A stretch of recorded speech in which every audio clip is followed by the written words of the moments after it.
नमस्कार, आप देख रहे हैं न्यूज नेशन में हूं पिना त्यागी। शाम के 6 बज चुके हैं।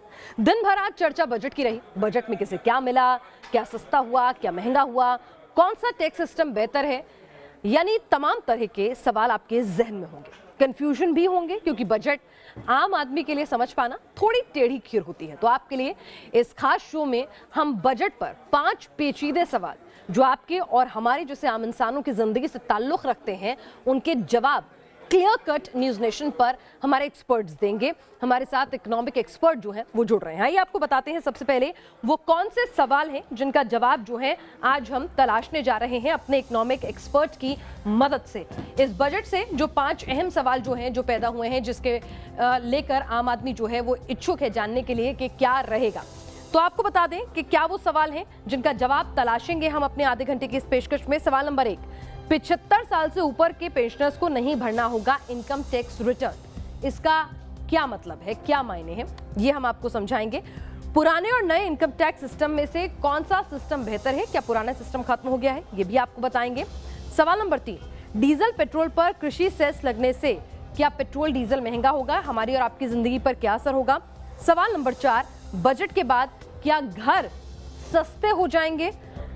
इसके अलहदा ये तमाम सवाल होंगे कि आप AC, fridge, car, LED bulb महंगे हो जाएंगे। ये तमाम सवाल जो हैं उनके जवाब हम अपने इकोनॉमिक एक्सपर्ट की मदद से आपको देंगे। लेकिन उससे पहले एक रिपोर्ट देखिए बजट में किसके लिए क्या कुछ रहा है और ये सवाल क्यों उत्पन्न हुए हैं।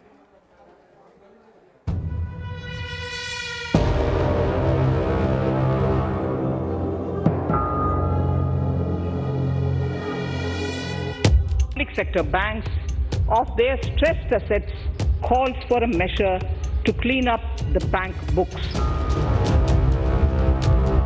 इसमें यथार्थ का एहसास भी और विकास का विश्वास भी है। To 15% on items like maize, bran, rice bran, oil cakes and animal feed additives. देश का पहला पेपरलेस बजट पेश हो गया। वित्त मंत्री निर्मला सीतारमण ने मोदी सरकार के 2.0 के तीसरे बजट को मेड इन इंडिया टैबलेट से पढ़ा और सांसदों को भी बजट उनके मोबाइल पर मिला। नए दशक के पहले बजट में जहां न्यू इंडिया की छाप दिखाई दी, तो वहीं आत्मनिर्भर भारत का तड़का भी दिखाई दिया। कोरोना काल के बाद आए इस पहले बजट में वो 10 बड़े ऐलान किए गए हैं। सबसे पहले आपको बताते हैं, बजट में सबसे बड़ा ऐलान इनकम टैक्स को लेकर है। कोई बदलाव नहीं है, यानी पहले की तरह ही अब टैक्स देना होगा। दूसरा बड़ा ऐलान बुजुर्ग पेंशनर्स के लिए है। 75 साल से ज्यादा उम्र के लोगों को पेंशन और ब्याज से हुई आमदनी पर अब टैक्स रिटर्न नहीं भरना होगा। हेल्थ सेक्टर का बजट 135% बढ़ा है और पीएम आत्मनिर्भर स्वस्थ भारत योजना की शुरुआत हुई है। बजट में 1.5 लाख युवाओं को नौकरी की बात कही गई है, तो वहीं स्किल डेवलपमेंट के लिए 3000 करोड़ रुपए दिए जाएंगे। किसानों को एमएसपी का 1.5 गुना मूल्य मिलेगा। साथ ही किसानों को 16.5 लाख करोड़ रुपए कर्ज देने की व्यवस्था की जाएगी। अब सभी मजदूर ईएसआई के दायरे में आएंगे। 32 राज्यों में 1 नेशन 1 राशन कार्ड की बात कही गई है। 27 शहरों में मेट्रो का विस्तार किया जाएगा, जबकि छोटे शहरों में मेट्रो, न्यू मेट्रो लाइट जैसी नई परिवहन व्यवस्था शुरू होगी। भारतीय जीवन बीमा निगम यानी LIC के लिए IPO लॉन्च होगा। बीमा कंपनियों में 74% FDI यानी विदेशी निवेश को मंजूरी दी गई है। पूरे देश में 750 एकलव्य मॉडल स्कूल खुलेंगे, तो वहीं लेह में सेंट्रल यूनिवर्सिटी खोली जाएगी। उज्ज्वल योजना में 1 करोड़ नए कनेक्शन मिलेंगे। 3 साल में स्कीम से 100 नए जिले जुड़ेंगे। हमारे वरिष्ठ नागरिक जो 75 वर्ष से अधिक आयु के हैं, उनको जिनका केवल पेंशन ही है और कर अनुपालन का बोझ कम करना चाहती हूँ। जिन वरिष्ठ नागरिकों के पास वेतन और ब्याज से होने वाली आय है, उनके लिए मैं उन्हें आयकर विवरणी दर्ज करने से छूट प्रदान करने का प्रस्ताव करती हूँ। बजट में कई विदेशी सामानों के आयात पर एक्साइज ड्यूटी बढ़ाई गई है, तो आत्मनिर्भर भारत को प्रोत्साहन देने के लिए देश में बड़े सामानों से ड्यूटी कम की गई है।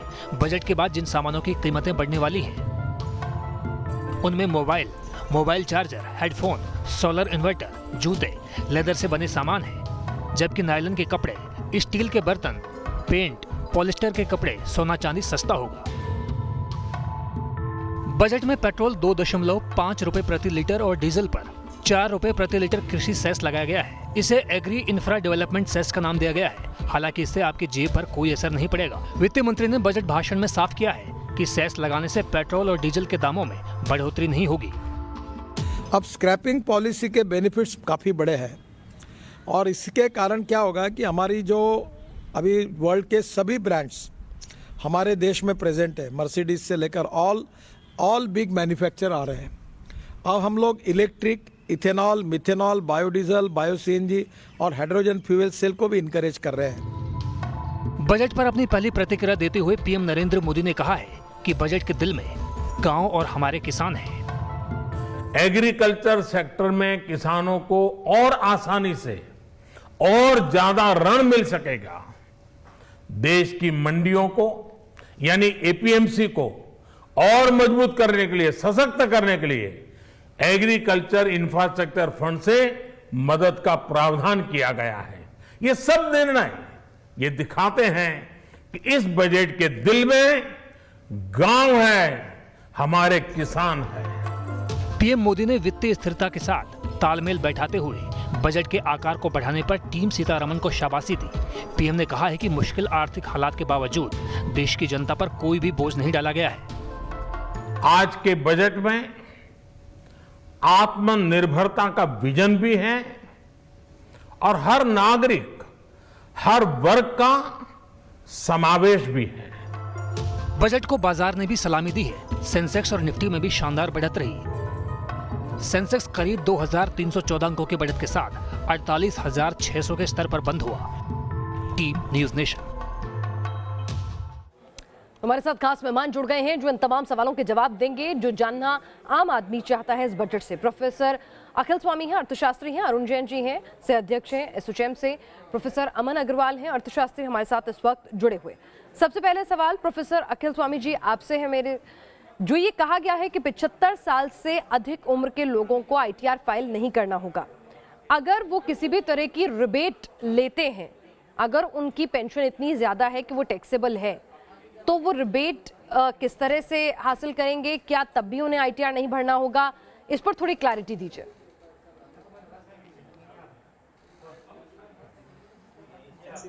नहीं है, मान लीजिए किसी की 3 लाख की इनकम है तो उसको आईटीआर भरने की आवश्यकता नहीं है। दूसरी बात यह है कि जिसकी केवल पेंशन से इनकम है, इंटरेस्ट से इनकम है और उसके अदर सोर्सेज ऑफ इनकम नहीं है, उसको आईटीआर भरने की आवश्यकता इसलिए नहीं है क्योंकि उसको जो सरकार से पेंशन मिलती है वो वैसे ही नॉन सोर्स ऑफ इनकम पे है और सरकार के पास उसके आंकड़े हैं। अगर आपकी टैक्सेबल इनकम है, आप 75 के ऊपर हैं, अगर आप डिडक्शंस लेना चाहते हैं, अगर आपके अदर सोर्स ऑफ इनकम है तो आपको इनकम टैक्स देना होगा।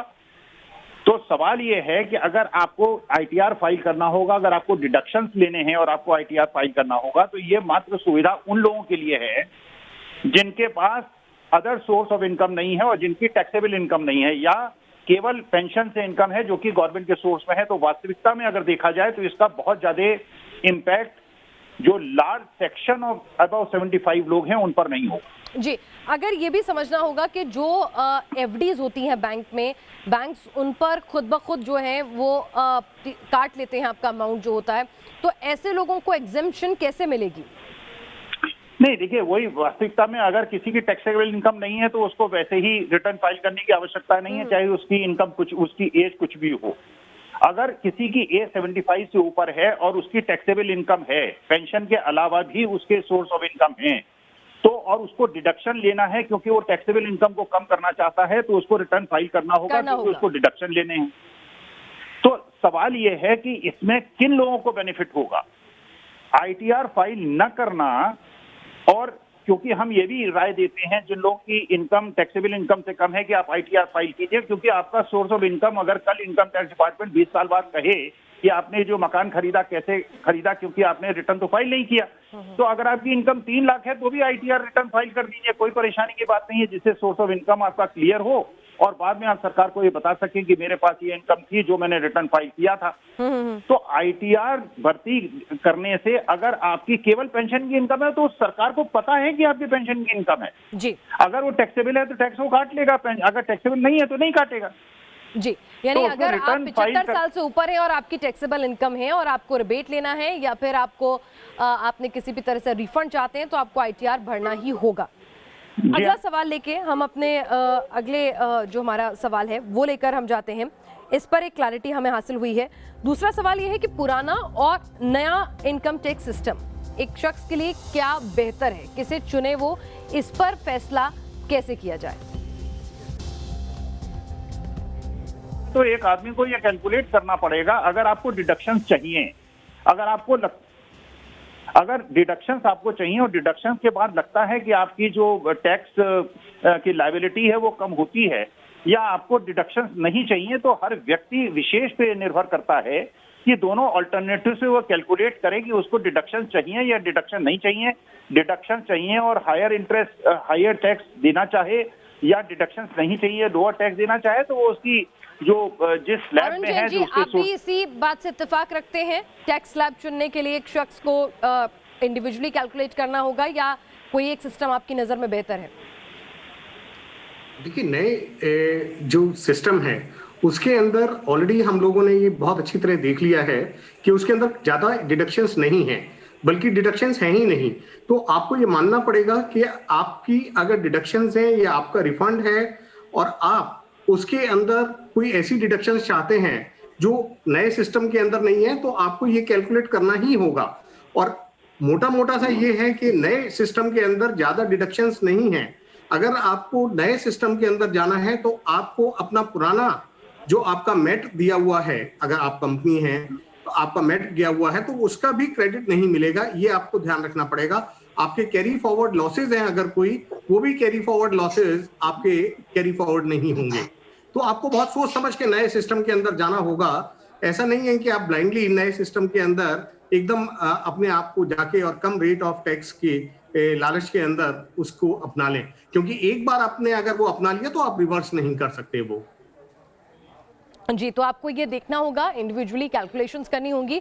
हमारे साथ हमारे खास मेहमान लगातार जुड़े हुए हैं। एक बात ये आई कि कृषि सेस जो है वो पेट्रोल और डीजल पर लगने वाला है। तो अमन जी, प्रोफेसर अमन अग्रवाल हमारे साथ जुड़े हुए हैं। आपसे समझना चाहेंगे कि आम आदमी अब मेंटली प्रिपेयर रहे कि आने वाले दिनों में पेट्रोल डीजल महंगा हो सकता है, या ये फिर उस पर कोई फर्क नहीं पड़ने वाला है आम आदमी पर? ये सरकार ने लगाया जरूर है, लेकिन आम आदमी के लिए पेट्रोल और डीजल के दाम वही रहने वाले हैं। नहीं, देखिए जी, पेट्रोल और डीजल के दाम तो बढ़ेंगे ही। अब ये जो कर लगे हैं और पहले भी बढ़ते आए हैं, जबकि ये जस्टिफाइड नहीं है कि पेट्रोल और डीजल के दाम बढ़ें जहां अंतर्राष्ट्रीय मार्केट में रेट कम है। और ये चीज देखना बहुत जरूरी है कि जो तेल होता है कोई आज हर रोज के माध्यम पे नहीं खरीदा जाता है। तेल के कॉन्ट्रैक्ट पहले 15-15, 20-20 साल के होते थे और आज के डेट में 3 से 5 साल के बीच में वेरी करते हैं, जिसमें पहले ही एक रेट तय कर लिया जाता है इंटरनेशनल रेट में। जो आजकल के रेट है वो $55 पर बैरल के हिसाब से फिक्स हुआ है। तो अगर अंतर्राष्ट्रीय मार्केट में जो रेट है वो कम या ज्यादा हो रहा है, तो उसमें जब कुछ रेंज से ज्यादा या कम होता है तभी रीनेगोशिएट किया जाता है, अदरवाइज उसी रेट पे चलता रहता है। तो जो थोड़ा बहुत हम खरीदते हैं ओपन मार्केट से, वो थोड़ा सा खरीदा जाता है, ज्यादातर नहीं खरीदा जाता। इसको देखते हुए जो सरकार ने ये रेट ज्यादा बढ़ा रखे हैं वो इसलिए कर रखा है क्योंकि जो उनको रेवेन्यू लॉस हो रहा है ग्रोथ ना होने की वजह से, जो इंडस्ट्रीज ठप थी कोविड की वजह से और चीजें बंद थी, तो उसको कवर अप करने के लिए ताकि जो है वो हेल्थ केयर और जो बाकी एरियाज हैं उसमें वो दे सके पैसा, इसलिए उन्होंने जो है ये बढ़ा रखा है। और अभी भी जो एलोकेशन, वो जैसे आपने देखा एक ह्यूमन फेस देने की कोशिश की बजट को, जहाँ पे उन्होंने वैक्सीन की बात की, सोशल वेलबींग की बात करी, 34,000 करोड़ के करीब जो है कहा कि हम 35,000 करोड़ के करीब कहा कि जो है हम कोविड रिलीफ की तरीके से वैक्सीनेशन में और उस चीजों में लगाएंगे, उससे ज्यादा भी हम दे सकते हैं। अब वो पैसा कहाँ से आएगा? राजकोष से या तो दे, जो हमने रिजर्व बना रखे हैं उसमें से दें, उससे फिस्कल डेफिसिट बढ़ेगा, या फिर हम नए माध्यम से उसको बढ़ाएं। और जो नया माध्यम उनके पास सिर्फ इस समय राज्य सरकारें और केंद्र सरकार के पास है, वो है या तो पेट्रोल या फिर जो शराब है, जो अल्कोहल जिसे हम कहते हैं, बिकॉज ये दो कमोडिटी में सबसे ज्यादा टैक्सेशन लगता है और एकदम से नहीं पता चलता है, बट इसका लॉन्ग टर्म इफेक्ट इन्फ्लेशन के ऊपर देखने को मिलता है। और इसीलिए आप देखेंगे कि जबकि ग्रोथ नहीं थी, करीबन 6% के करीब इन्फ्लेशन इकोनॉमिक सर्वे ने कहा है जो पिछले साल रहा है, वो इसीलिए रहा है कि पेट्रोल के दाम बहुत ज्यादा रहे। आदमी को झेलनी पड़ेगी कृषि सेस लगने के बाद, और जिस तरह का मार्केट का स्ट्रक्चर फिलहाल बना हुआ है, तो पेट्रोल और डीजल आने वाले दिनों में भी महंगे होते रहेंगे। अरुण जैन जी, क्या घर सस्ते होंगे आने वाले दिनों में? देखिए, ये कहना तो बहुत मुश्किल है कि घर सस्ते होंगे, लेकिन हाँ ये जरूर है कि आने वाले समय में घर खरीदने के ऊपर जो ब्याज देना पड़ता है आपको, उसकी डिडक्शंस आपको कंटिन्यू रहेगी। उसके अंदर जो इंस्टॉलमेंट जाती है उसके अंदर आपकी छूट 1 साल और बढ़ा दी है। लेकिन ये सिर्फ अफोर्डेबल हाउसिंग के अंदर है। जो नॉर्मल हाउसेज हैं, अफोर्डेबल हाउसिंग की कैटेगरी से अलग, उसके ऊपर ये एलिजिबिलिटी नहीं है। दूसरा मैं आपको बताऊं, ये शायद एक ब्रेकिंग न्यूज भी आप कह सकते हो, अगर आप फाइन प्रिंट्स पढ़ो जो हम लोग पढ़ रहे थे अभी, फाइन प्रिंट्स, किसी भी चैनल ने, किसी भी न्यूज़पेपर ने अभी तक ये अनाउंस नहीं किया है कि एजुकेशन और हेल्थ सेस लग चुका है। 1 करोड़ रुपए से ऊपर की आमदनी वालों के ऊपर स्लैब वाइज 1 करोड़, 2 करोड़, 3 करोड़, 5 करोड़, इस तरीके से आपके नया सेस लग चुका है जो आपके इनकम टैक्स का 15% तक जा सकता है। कंपनियों के लिए और कोऑपरेटिव सोसाइटीज के लिए अलग अलग रेट रखे गए हैं। और आपको एक और बात बताऊं कि ये जो सेस है ये आपके इनकम टैक्स के अलावा है, एडिशनल है। जो हम लोग उम्मीद कर रहे थे कि हेल्थ सेस या कोविड टैक्स लग सकता है, वो लगा है। आप अगर फाइन प्रिंट्स पढ़ेंगे जी बजट के, तो उसके अंदर ये सेस लगा दिया गया है। यानी अभी कि इसका एक अमाउंट और का सेस की खुलासा एंट्री नहीं हो गई हुआ है, है। लेकिन वो सुपर रिच और वेल्दी लेयर के लिए लगा है, अगर हम समझे तो। जी बिल्कुल ठीक कह रहे हैं। उस लेयर के ऊपर ये सेस लग गया है और कुछ सेस आपका आम आदमी के ऊपर लगाने का प्रतिबंध था, लेकिन उसको अभी डिले कर दिया गया है। चलिए, तो आम आदमी को फिलहाल उतना राहत दी गई है। अगर टैक्स जो है स्लैब में अगर कुछ फेरबदल नहीं किए गए हैं तो अतिरिक्त टैक्स भी जो है आम आदमी की बोझ नहीं डाली गई है।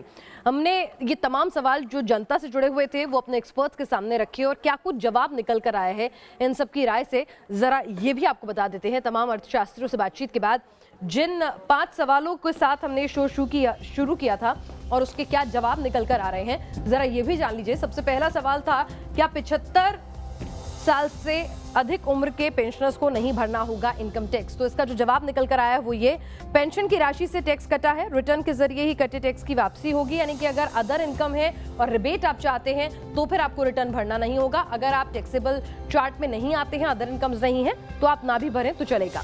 पुराने और नए इनकम टैक्स सिस्टम में से कौन सा सिस्टम बेहतर है? इसका जवाब हमारे एक्सपर्ट की नजर में, अगर आपने निवेश किया है तो पुराना सिस्टम बेहतर है। निवेश नहीं है, अगर आप सेविंग्स नहीं करते हैं तो फिर नया सिस्टम आपके लिए बेहतर विकल्प होगा। सवाल नंबर 3, डीजल पेट्रोल पर कृषि सेस लगने से आप पर क्या असर पड़ेगा? कि पेट्रोल और डीजल के दाम भी उसी हिसाब से बढ़ जाएंगे? सेस लगने के बावजूद पेट्रोल डीजल के दामों में बढ़ोतरी नहीं होगी क्योंकि दूसरी जगह रिबेट दे दी गई है, लेकिन जो रोजमर्रा जो ओपन मार्केट में दाम बढ़ते हैं वो रोज की तरह से नए फिगर्स हर 24 घंटे में रिलीज होते रहेंगे। सवाल नंबर 4, बजट के बाद क्या घर सस्ते होंगे? तो आपको बता दें, स्टील पर ड्यूटी कम होने से घर बनाना सस्ता हो सकता है। बिल्डर आपको कितना फायदा देगा ये नहीं पता, लेकिन हाँ, जो अफोर्डेबल हाउसिंग है उसको लेकर जो लोन्स हैं उसमें जरूर कुछ रिबेट्स दी गई हैं। सवाल नंबर 5, क्या AC, fridge, car, LED bulb महंगे हो जाएंगे? तो इसका जवाब भी जान लीजिए। इंपोर्टेड सामान महंगे होंगे, घरेलू उत्पादन को बढ़ावा मिलेगा, यानी कि लोकल जो है उसको आत्मनिर्भर भारत की तरफ ले जाने के लिए जो है ये बजट में जोर दिया गया है। इंपोर्टेड चाहे वो आपके मोबाइल फोन्स हो, चार्जर हो या दूसरे गैजेट्स हो, वो तमाम चीजें महंगी हो जाएंगी। लेकिन अगर आप वोकल फॉर लोकल हैं तो फिर कुछ भी महंगा आपको नजर नहीं आएगा। हमारे साथ ये तमाम एक्सपर्ट पैनल इन तमाम सवालों पर चर्चा करने के लिए शामिल हुआ। आप सभी का बहुत बहुत शुक्रिया और इस खास पेशकश में फिलहाल के लिए इतना ही।